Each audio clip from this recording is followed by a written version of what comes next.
Star Citizen isn't the same game it was a year ago. It's not the same game it's been for the last 10 years either. Something strange happened starting in 2025. CIG has completely changed the way they develop this game. We're getting content patches addressing tech debt while also pushing new content and features. But of course, I don't expect you to take my word for it. 6 months ago, CIG stood on stage and promised a list of things at CitizenCon 2025. Big things like Nyx, Genesis Planet Tech, crafting, rock crackers, tactical strike groups, instancing, and half a dozen more. To my surprise, some people in the community were upset. Unlike CitizenCons in the past that focused on long-term big wow moments that were often never materialized, CIG instead chose to show us exactly what was in the dev pipeline. As a result, CitizenCon 2025 was different by design. There was no in-person convention, no big Squadron 42 demo, there was no sweeping 1.0 vision panel. It was a 2-hour digital direct presentation focused on what was going to happen in the next 12 months. It was a moment where I thought to myself, damn, this game is really under different leadership. And that's not hyperbole either. There have been major shakeups in the studio with Todd Pappy and Tony Zurevich moving on. Rich Tyer's elevated role in the company was clearly having an impact in the way CIG developed the game. Now it's a completely different studio. I know I'll never convince the diehard skeptics and the trolls of this, but the proof is in the deliverables to date. And once we go through these, I bet if you're open-minded, you'll agree that the late 2027 MMO release date that Chris keeps floating in interviews is not as crazy as it used to sound. Not at this pace. Let's go through the grades. What has CIG actually delivered since CitizenCon? Let's start with the surprise of the event. Nyx was announced for the very next patch. It shocked everyone given how CIG loves to hype things that always used to get delayed. And then Nyx shipped on time. Alpha 4.4 dropped right after CitizenCon with Levski. There's no way to sugarcoat it though, Levski was a slideshow when it was released. Performance was terrible and that's never a good look. But it's been iterated on every patch and now runs as smooth as any other part of the game.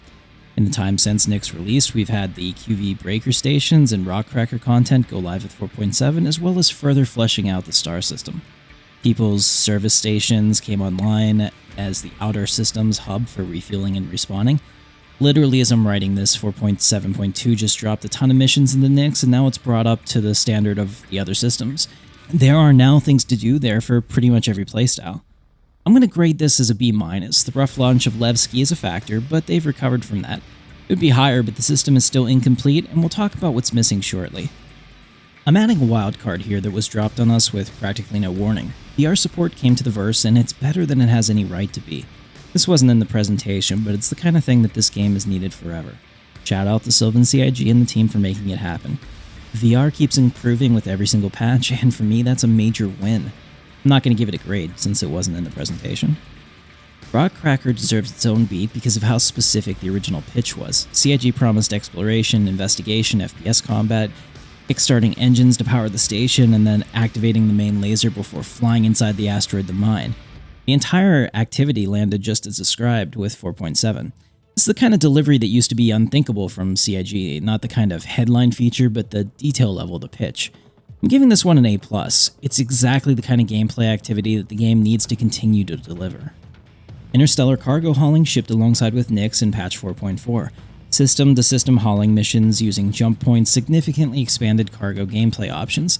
This was the kind of feature that the old CIG would have slipped by 6 months or gotten caught without telling us. Instead, it launched with the system it was designed to connect. That's another A. Crafting shipped with 4.7, and chances are you've been playing it yourself already. FPS weapons, armor, quality tiers, blueprints for missions and looting, physical crafting machines, all of that is in the game now. There's more to come as they continue to evolve the system every patch from here on out. And unlike the other features we received in a Tier 1 or Tier 0 state, they've already stated their interest in keeping up the development momentum with this one. I've already done a full video on what crafting means for the economy, so I'm going to keep this brief. I'm giving this one a B. It would have been an A+, but there's still a lot of work to do. Engineering arrived, launching with 4.5 and evolving every patch since. Long gone are the days of opening a door into space and just standing there without a suit on. I think it's important to point out that there was a lot of community consternation regarding engineering killing solo play, and we've seen that it's working as intended mostly. Bigger ships aren't really efficient solo, while smaller ships totally are. I had people in the comments swear to me that if engineering goes live, the game will suffer because the single-player focused backers will stop funding the project. Well, so much for that. The funding for 2026 is up nearly 16% compared to 2025. We've waited a long time for engineering. It was a feature that they teased for a 2024 release that slipped to 2025, and is still missing on a few ships that are awaiting their gold standard pass. For that reason, I'm giving it a C. It's incomplete, but what we have is a pretty solid system.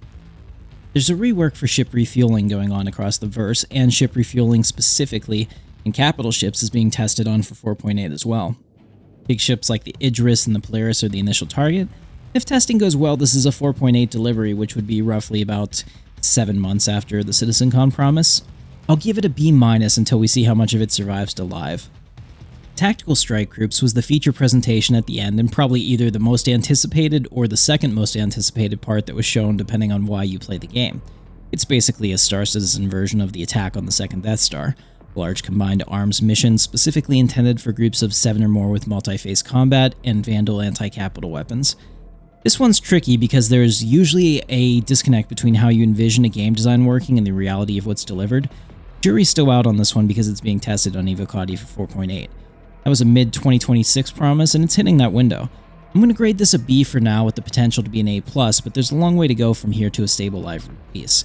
Still, early returns on the feature are positive. Instancing technology in the return of Siege of Origin is still missing as of the writing of the script. My guess is this could be a 4.9 deliverable. The monthly PU reports are framing it as close, so that tracks. Municipal Works, the multi-hour interruptible missions at Levski is also missing. It's likely tied to instancing, so it slips with it. Minor slip, not a red flag. It's fair to give this one an incomplete grade for now. Which of course leaves Genesis, probably the most hyped feature from CitizenCon 2025, the data-driven procedural planet tech that's supposed to transform how biomes and environments generate in the verse. It's not in yet, and I want to make a specific prediction about when it arrives. I think Genesis lands in 4.9 this July, and I think that timing is not a coincidence as it likely needs some of the instance tech to work at the planetary scale.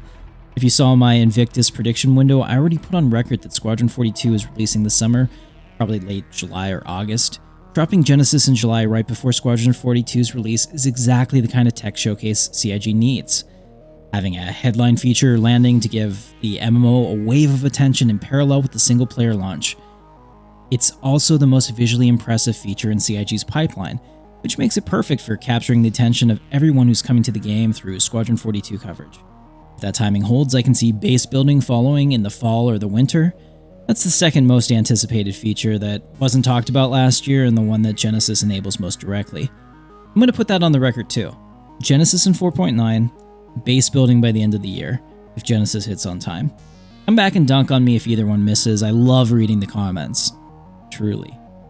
And I'm not done making bold predictions either. My real-life job as an analyst is based on pattern recognition, and I just can't turn that off.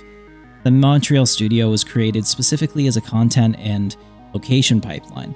For years, their bandwidth has been locked into Squadron 42 locations. Now that Squadron 42 is basically complete and the location work is closed out, Montreal is freed up and has been for a while. All that bandwidth can now be pointed at the MMO. That's why I think Castra could show up as a surprise by the end of the year. Now, stop, that's not hopium. That's following what the CIG org chart and the headcount is telling me. The last monthly report even teased an unexpected location reveal by year's end. And speaking of Squadron 42 bleeding into the PU, Chris specifically said at CitizenCon that the final polished features from Squadron 42 would be brought into the persistent universe this year.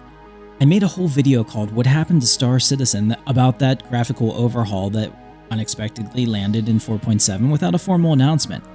That was Squadron 42's tech bleeding into the MMO exactly the way that Chris described. If you haven't watched that one, that's where the graphics jump came from. It's already happening, and more is coming. If I told you immediately after CitizenCon aired that by now we'd have Nyx and crafting and engineering and rock cracker, interstellar hauling, tactical strike groups, and ship refueling and active testing, nobody would have believed me. But here we are. This game used to be a game that sold you on a big picture future. Today it's a game that's actively delivering on short-term content. That's a fundamental change, and it means the studio's credibility looks different than it did 2 years ago. CIG can't erase its past, and that's fair enough. But it's also fair to judge what a studio that's fully committed to the MMO can really achieve when they stop promising the moon and start shipping the features. Based on what's shipped in the last year, the late 2027 MMO release date doesn't look so wild anymore. Squadron 42 first, the full universe after. I don't know if we'll get an in-person CitizenCon this year or another digital direct, and honestly, I don't care which as long as the patches keep coming. Thanks for watching, and I'll see you in the verse.